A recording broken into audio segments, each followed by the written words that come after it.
O Enem continua o mesmo. No Enem não chegou a notícia que houve impeachment de Dilma Rousseff, que o PT saiu do governo. O Enem continua petista. Da primeira à última questão. É inacreditável a prova que foi realizada ontem. Eu vou só destacar alguns pontos. São muitos. Tem questões técnicas, da estrutura, da raiz da questão, que estão erradas. Respostas no gabarito que seriam muito questionáveis. Eu vou destacar somente alguns pontos do Enem petista, porque o PT continua fazendo o Enem, o exame do ensino médio, e dizendo quem pode ou não entrar na universidade segundo um critério político, ideológico e não de conhecimento. Então vamos lá. O Eduardo Galeano, escritor conhecido, uruguaio, jornalista, escritor uruguaio, escreveu muito, tem muita coisa publicada no Brasil, quase toda sua obra, é citada duas vezes. Por quê? Tem dois textos do Eduardo Galeano, um inclusive em espanhol. Será que a literatura espanhola não tem gente mais expressiva que o Galeano? Claro que tem. Tem um lá citado, um texto do Gabriel Garcia Marques, claro, prêmio Nobel de Literatura mais que conhecido. Por que duas vezes o Eduardo Galeano? Porque ele era de esquerda e ser identificado com o PT? É por causa disso? Pergunto. Só pode ser, né? Já tenho até a resposta.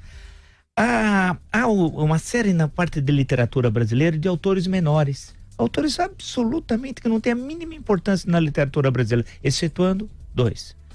Guimarães Rosa e Graciliano Ramos. Duas questões, uma sobre cada um. Mas o resto são autores menores, que não têm a mínima importância. Inclusive, tenho absoluta certeza que não foram ensinados no ensino médio, nos 3 anos do ensino médio. Foi alguém trabalhou com esses autores? Tenho certeza que não. O presentismo marca as questões. O excesso do presentismo. É como se o presentismo determinasse a história de todas as questões. Muitas. É o presentismo. Citações da internet em textos adaptados tal. Por exemplo, eu queria saber por que a Carta Capital é citada. A Carta Capital era uma revista identificada com os criminosos do PT, não é verdade? Com o projeto criminoso de poder petista. Todo mundo sabe. É citado, tem um texto longo lá da Carta Capital. Isso, em 2018. Eu queria saber também as questões, uma determinada leitura da questão da negritude petista, que aparece em diversas questões. É aquela leitura de querer construir à força uma contradição racial no Brasil, em várias questões. As questões de gênero, então, são muito interessantes. Por exemplo, um aluno fica 3 anos no ensino médio, 3 anos, para responder a seguinte questão, número 31. A questão diz o seguinte: Acuenda o Pajubá, 2 pontos. Conheço o dialeto secreto utilizado por gays e travestis. Quer dizer que um aluno fica 3 anos no ensino médio para responder a questão número 31. Vou repetir. Acuenda o Pajubá. Conheço o dialeto secreto utilizado por gays e travestis. Tem mais uma questão sobre gays e travestis além dessa. Só vou citar essa. 3 anos na escola. Eu lendo o texto, os acessos, que é a citação pela internet, você é obrigado a dizer o acesso, o dia, né? Tem acessos de 2 anos atrás, 3 anos, 4 anos. Por que isso? Significa que as questões já estavam prontas? Significa que ninguém teve acesso a essas questões? Por que o acesso tão antigo? Constatem. Isso aí eu posso citar vários exemplos. Também não entendi as citações falhas. Quem fez a prova não sabe fazer citação, precisa voltar para a escola. No caso de uma citação de texto, você precisa indicar, por exemplo, o volume, que foi num livro que tem vários volumes, né? O volume e a página, e não tem indicações. Por exemplo, a pergunta número 76, se refere ao tempo e o vento. Eu conheço bem, porque quem fez o prefácio do retrato da edição da Companhia das Letras fui eu. Eu aqui, o Marco Antônio Vila e tal. Eu sei que é do retrato, mas não está escrito ali. Porque você tem o continente, o arquipélago, o retrato tal, não está escrito. E não está escrito nem a numeração, nem a citação da página. Tá errado, não sabe fazer, precisa voltar para a escola. E tem, para não me estender muito, porque eu poderia ficar aqui 3 dias, é a questão de 64.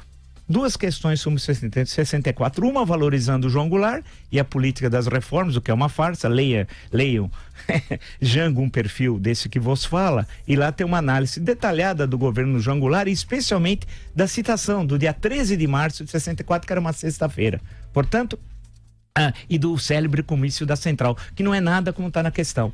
E há uma outra questão, 84, por isso que é importante. A primeira é a questão 62, que eu fiz referência. Agora é 84, que é um pequeno texto do Enfio, muito conhecido à época, cartunista, excelente cartunista, vale destacar. É uma carta que ele dirigiu, ou suposta carta que ele dirigiu ao Geisel em 10 de janeiro de 79, reclamando que vários brasileiros, e nesse sentido ele tinha razão, não tinham passaportes brasileiros. Cita 8 brasileiros. Só que deve-se lembrar que 8 meses depois teve anistia, em agosto. Anistia aos presos políticos, banidos, caçados e exilados. Então toda essa questão foi resolvida. E a resposta certa, de presumo, porque não leu o gabarito oficial, mas eu presumo, seria B, limite do processo de distensão política. Só que ninguém, lendo a raiz da questão, consegue chegar a essa resposta. Esse é um problema. Há questões técnicas que quem faz vestibular ou questões de avaliação eu já fiz, são básicas. A raiz da questão tem de dar condições ao concursando, né, ou aquele que está prestando, está passando por aquele exame, entender a questão e respondê-la. Senão não precisa do texto. Em suma, além de questões técnicas, que eu acho que não são lá tão relevantes, mas mais as questões políticas e ideológicas, é possível constatar que o impeachment não aconteceu, a notícia não chegou no Enem, e o Enem continua um exame nacional petista.